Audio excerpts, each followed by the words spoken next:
Okay, good morning. Welcome back to 10 minutes of meeting. Please help yourself to coffee and donuts. With gratitude to our anonymous series sponsor, Zecher Nishmas Alter Shlomo Ben Pinchas. This morning, a second anonymous sponsor who sponsored in heartfelt gratitude to BRS for the classes, opportunity to learn, to grow, and so on. And we are grateful for that sponsorship. We're on the last paragraph of Perek Chav Gimel. It's taken us a long time. Conquering humility, growing in humility, being humble and modest takes a long time.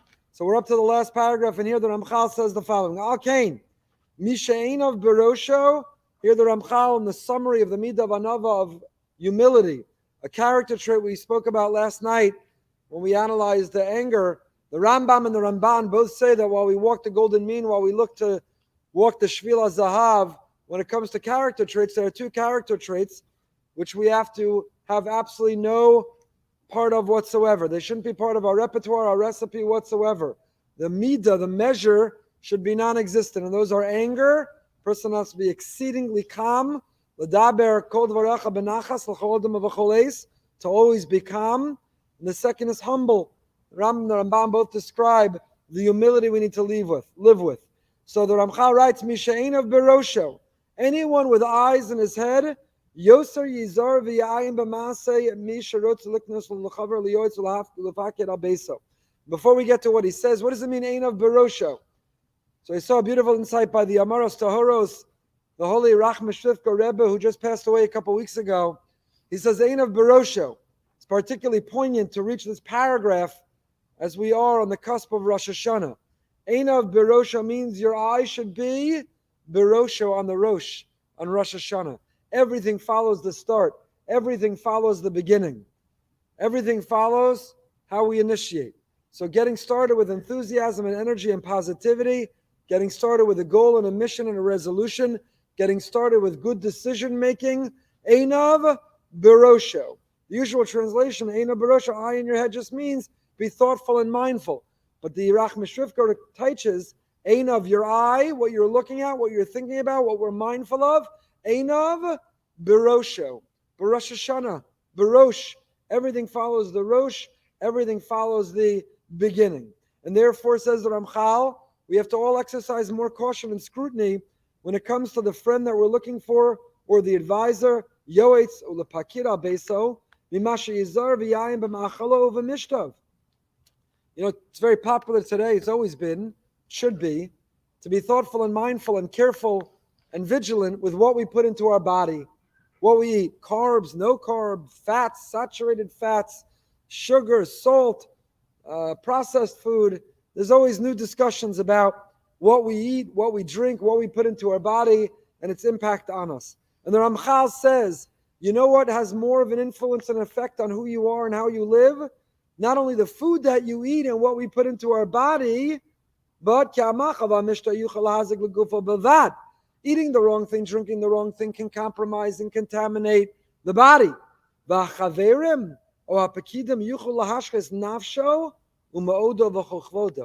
when it comes to choosing the wrong friends, having the wrong chevra, being in the wrong circumstances, when it comes to choosing the wrong people to hang out with, that doesn't just potentially corrupt and compromise your body, but a person can forfeit their soul.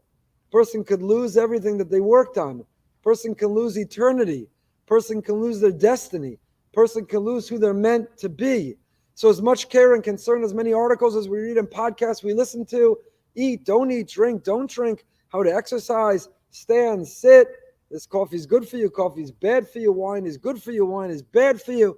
Every other day there's a new opinion about what you should eat, what you should drink, the diet that's right for you, the diet's going to kill you. All that's wonderful, it's important, we should focus on it, we should work on it. Enjoy the donuts, enjoy the coffee. All of that's wonderful.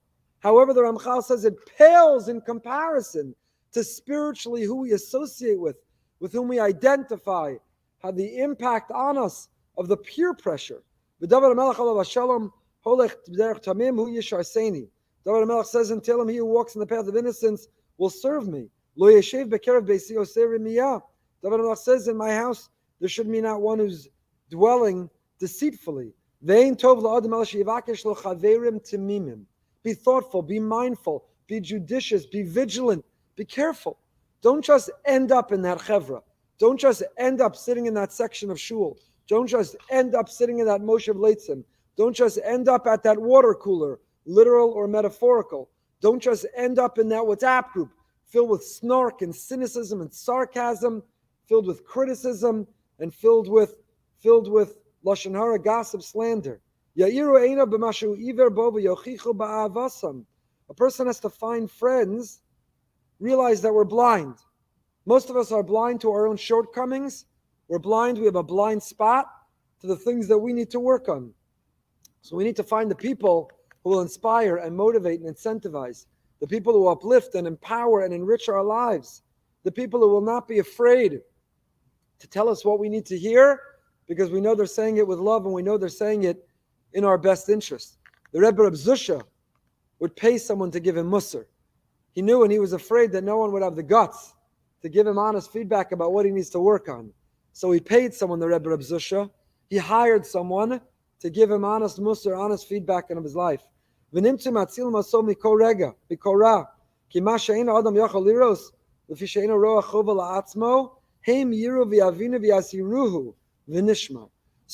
with the type of people who, when you walk away, you say, I want to be better. I'm motivated. I'm inspired. I feel a positive peer pressure to join the Kol Boker, to join the afternoon call, to be at the night seder, to go to the tish, to hear the chizuk. I want to be part of that movement. I want to be part of that world. I want to be part of that community. I want to be part of that conversation. Surround yourself with the people who will help you live healthier spiritually, physically, mentally, emotionally, not chalila, the opposite. All too often we wake up in life and who we're surrounded and what our influence is, what we watch, what we listen to. We didn't actively decide or determine for ourselves. We just found ourselves there. And that's what the Ramchal ends this parak, ends this entire section, one of the last midos in this formula of anivas, of humility, is that person einav barosho, Rosh Hashanah, the beginning of the year, the beginning of any new community, the beginning of a venture, the beginning of an activity, einav barosho. Always look at the beginning and choose wisely where you're going to sit, what minyan you're going to attend, what shir you're going to be part of, what chavrusa are you going to have, what are you going to listen to or read or expose yourself to, einav barosho, because surrounding ourselves with the right people. There was a doctor in Harvard, Nicholas Christakis. He proved through his research that just like yawning is contagious, some of you are demonstrating it right now. Just like yawning is contagious. If a person yawns, you ever notice? One person in the room yawns and it sets off a chain reaction of people yawning. Yawning is contagious. But he proved, you know what else is contagious? Smiling. When one smiles, other people subconsciously smile. It's contagious. Anger, he also showed, is contagious. Rage, outrage, a culture of anger can be contagious, but so can a culture of kindness. So what culture, what community, where we find ourselves, with whom we find ourselves, there's a contagion factor. These ideas and these ideals, these lives and lifestyles, they spread. So the Ramchal says, choose wisely. Chacham einav barosho. Be wise in how we choose. V'nishmar v'yalzeh nemar. And he ends the parak by saying, upon this it says, Uchua berov yoetz.